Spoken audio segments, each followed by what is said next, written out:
Bismillahirrahmanirrahim. Assalamualaikum warahmatullahi wabarakatuh.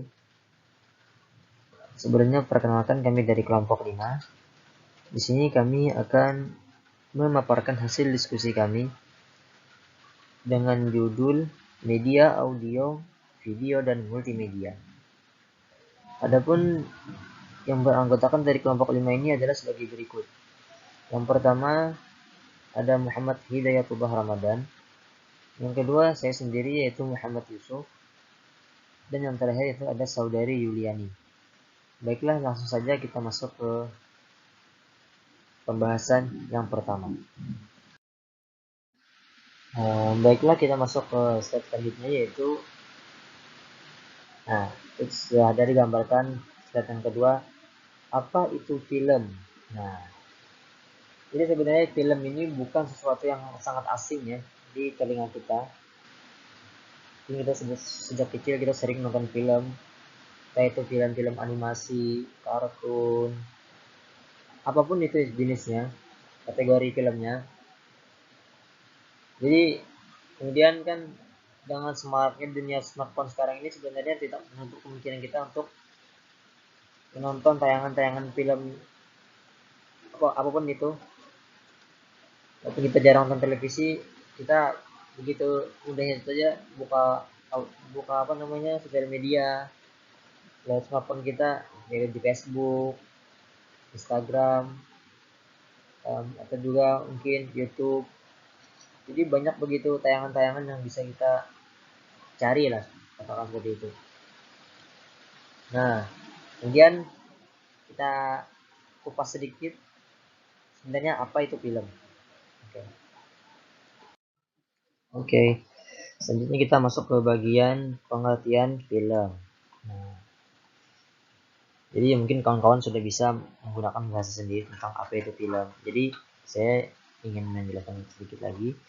Jadi film itu merupakan suatu media komunikasi yang bersifat audiovisual yang menampilkan gambar ya pada tayangan itu, gambar bergerak seperti itu dengan mengiringkan audio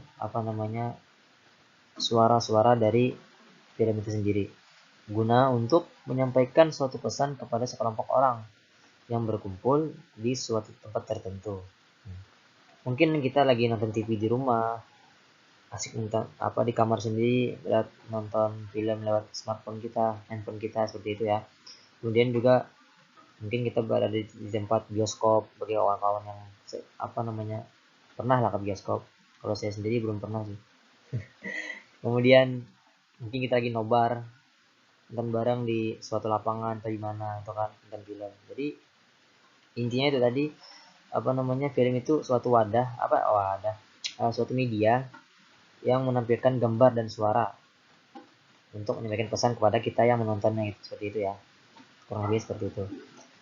Atau dalam artian lain kita katakan film ini merupakan hasil dari suatu kreasi, katakanlah kreasi seseorang, yang mana di situ kan memadukan beberapa unsur yang sangat penting. Yang pertama itu mungkin unsur gagasan, ada juga sistem nilai, tingkah laku manusia yang ketika berlaga di situ, yang berakting di situ kan. Kemudian juga ada namanya mungkin unsur kecanggihan teknologi kan, jadi betapa canggihnya teknologi sekarang dapat menayangkan kepada orang-orang untuk menonton suatu film itu. Mungkin juga ini nanti akan menjadi media bagi kita untuk mengajar peserta didik di suatu saat nanti ya. Nah, mungkin lebih canggih lagi suatu nanti. Entah bagaimana kita tidak tahu dengan kecanggihan yang akan datang. Kemudian kita masuk ke bagian manfaat. Manfaat dari film itu sendiri yang pertama menambah daya ingat pada pelajaran. Yang kedua mengembangkan daya fantasi peserta didik. Yang ketiga mengembangkan pikiran dan pendapat peserta didik. Dan yang terakhir menumbuhkan minat dan motivasi belajar peserta didik. Nah, jadi manfaat dari film ini itu sendiri memang dapat mengembangkan pikiran dari peserta didik. Mengapa demikian? Karena kan begitu saja kita tampilkan gambar, anak-anak itu sudah menerawang tuh, artinya menerawang, mencoba berpendapat, oh ini gambar apa nih, kira-kira seperti apa nih. Jadi itu merupakan suatu mengembangkan daya pikiran kognitif dari peserta didik itu sendiri. Nah, kemudian juga kita katakan untuk menumbuhkan minat dan motivasi belajar. Mengapa? Karena kan jadi kita tuh tidak monoton dengan apa yang kita gunakan sebelumnya. Mungkin kita dengan terpaku dengan buku saja. Jadi dengan adanya film ini kan, wah ini film disuruh nih misalnya. Jadi kita di situ kan pasti ada nilai-nilai dan pesan moral yang dapat kita ambil. Jadi seperti itu. Kemudian yang terakhir yaitu karakteristik dari media film. Nah, yang pertama dapat menarik minat siswa, itu tadi ya. Ciri-cirinya lah, ini karakter ini. Ciri-ciri dari film itu sendiri. Kemudian sesuai dengan tingkatan kematangan audiens. Yang ketiga, perbendaharaan bahasa yang dipergunakan secara benar. Nah, jadi kan dapat kita ketahui sama-sama bahwasanya di dalam film itu sendiri kan terdapat tingkatan-tingkatan untuk siapa yang layak untuk menonton. Kan kadang seperti itu ya, ada sebelum film itu ditayangkan, ada misalnya di opening itu ada dari pihak mereka membuat notice seperti itu ya, bahwa ini tayangan ini lebih tepatnya ke siapa yang menonton seperti itu ya. Mungkin dengan aktor laga, mungkin yang aksi-aksi laga seperti yang berkelahi itu kan sebenarnya kan, apalagi yang menggunakan senjata tajam misalnya, itu tidak layak ditayangkan kepada anak-anak kecil ya, sangat berbahaya. Jadi kemudian juga untuk animasi kartun-kartun yang katakanlah yang sifatnya kekanak-kanakan seperti itu. Jadi kan film itu cirinya memiliki tingkatan kematangan audiens penontonnya seperti itu. Nah, jadi tidak menutup kemungkinan tayangan-tayangan animasi kartun yang anak-anak itu tidak mengandung nilai, ada nilainya biasanya. Kartun anak Upin Ipin seperti itu ya, dan lain sebagainya. Nah, jadi seperti itu karakteristik dari media film.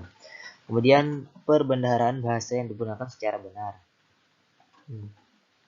Jadi di dalam film ini kita harus menggunakan bahasa yang benar. Jadi tayangan ini lebih tepatnya kepada anak kecil. Jadi kita tidak boleh menggunakan bahasa yang asing bagi mereka. Jadi seperti itu. Baik, selanjutnya kita masuk ke bagian televisi, media televisi ya. Jadi apa itu televisi? Nah, jadi ini akan dijelaskan oleh rekan saya Muhammad Hidayatullah Ramadan. Bismillahirrahmanirrahim. Selanjutnya saya akan melanjutkan pengertian televisi. Televisi terdiri dari istilah tele yang berarti jauh dan vision yang berarti penglihatan. Segi jauhnya diusahakan oleh prinsip radio dan segi penglihatannya oleh gambar. Tanpa gambar tak mungkin ada apa-apa yang dapat dilihat. Para penonton dapat menikmati siaran TV kalau TV tadi memancarkan gambar.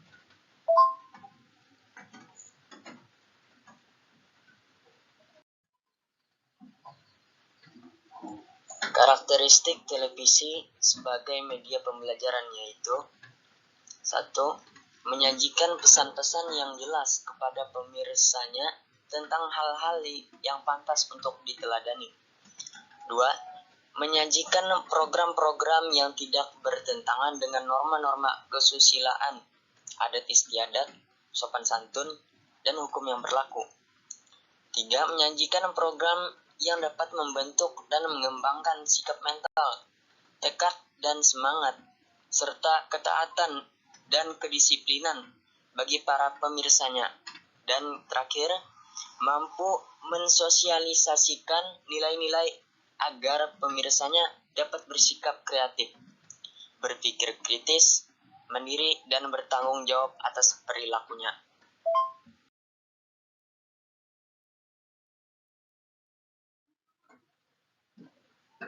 Kelebihan dan kekurangan televisi sebagai media pembelajaran yaitu kelebihan atau keunggulan, yaitu yang pertama, merupakan media yang populer hampir seluruh lapisan masyarakat. menggunakannya. Kedua, bersifat audio, visual, dan gerak sehingga pesan akan lebih mudah dipahami.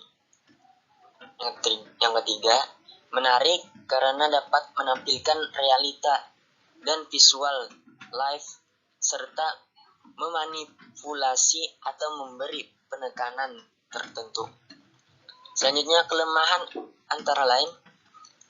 Pertama, biaya produksinya relatif mahal. Kedua, memerlukan tenaga ahli dan peralatan khusus untuk mengembangkannya.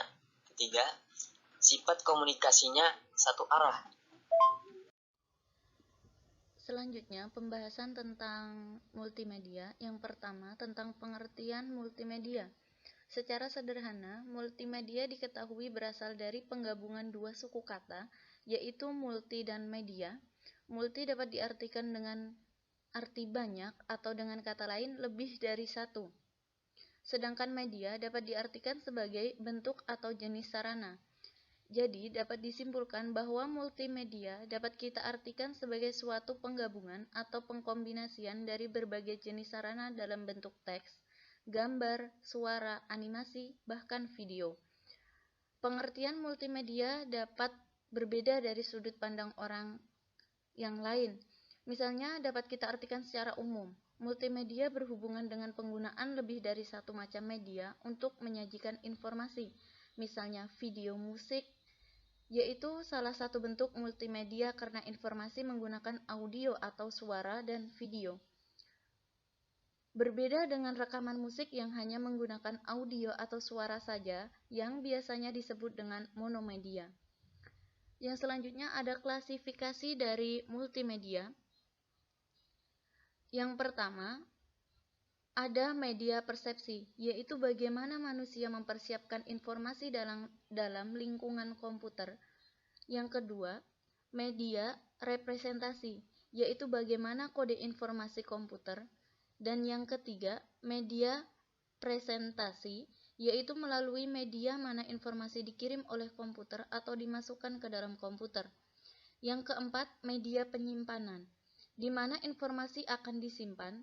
Dan yang kelima, media transmisi, melalui medium apa informasi itu akan dikirim. Dan yang keenam, media pertukaran informasi, informasi pembawa mana yang akan digunakan untuk pertukaran informasi di antara tempat-tempat yang berbeda.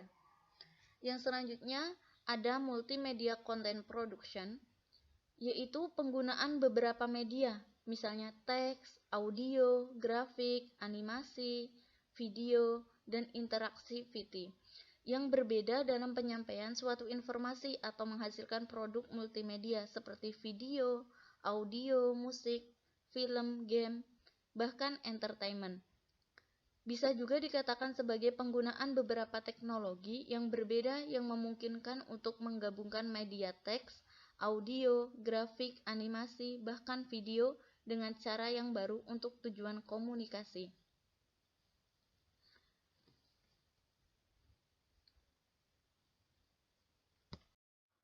Pembahasan yang selanjutnya yaitu mengenai membuat video menggunakan aplikasi Python atau KineMaster sebagai media pembelajaran. Menurut Robert, media pembelajaran adalah segala sesuatu yang dapat digunakan untuk menyampaikan pesan pembelajaran. Salah satu media audiovisual yang saat ini semakin sering dipergunakan sebagai media pembelajaran adalah aplikasi video animasi Python. Menurut Akbar, beliau menjelaskan bahwa salah satu kelebihan dari Python adalah cara penggunaannya yang cukup mudah dan tidak memerlukan keterampilan khusus, karena langkah-langkah yang dilakukan tidak berbeda dengan memutar video biasa pada komputer atau laptop, VCD player, atau bahkan DVD player pada umumnya. Selain itu, pilihan animasi menarik dapat kita temukan di dalam aplikasi Python yang sudah ada di dalam aplikasi tersebut.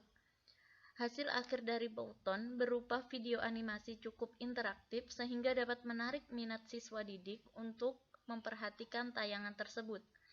Sehingga aplikasi Python ini sangat cocok untuk kita gunakan sebagai media pembelajaran bagi peserta didik yang telah kita ajar, agar mereka lebih tertarik dengan materi yang telah kita sajikan di dalam aplikasi tersebut. Selanjutnya, aplikasi KineMaster merupakan aplikasi mobile yang secara khusus dirancang untuk membantu dalam menyampaikan bahan ajar sehingga dapat kita gunakan sebagai media pembelajaran. Pemanfaatan aplikasi KineMaster untuk mengolah materi yang akan diajarkan guru dalam bentuk video animasi diharapkan dapat mempermudah penyerapan informasi secara efektif dan efisien oleh peserta didik sesuai dengan poin-poin yang akan kita sampaikan, sehingga materi pembelajaran menjadi menarik dan tidak membosankan karena tertera beberapa media seperti audio visual, video, maupun gambar-gambar yang penuh warna dan animasi yang menarik, sehingga peserta didik tidak akan mudah bosan dengan materi yang akan kita sampaikan di dalam bahan ajar tersebut. Adapun beberapa manfaat dari aplikasi KineMaster, yang pertama, bisa menambahkan sisipan berupa gambar, kedua, musik, ketiga, video bergerak, dan yang keempat, sisipan kata, bahkan animasi-animasi menarik dan dilengkapi dengan berbagai transisi. Nah, itulah aplikasi yang dapat kita gunakan untuk menyampaikan beberapa bahan pelajaran dan bisa kita gunakan sebagai media pembelajaran. Cukup sekian materi yang dapat kami sampaikan. Apabila ada yang ingin dipertanyakan, silahkan ditanyakan. Kurang lebihnya kami mohon maaf. Sekian dari kami. Wassalamualaikum warahmatullahi wabarakatuh.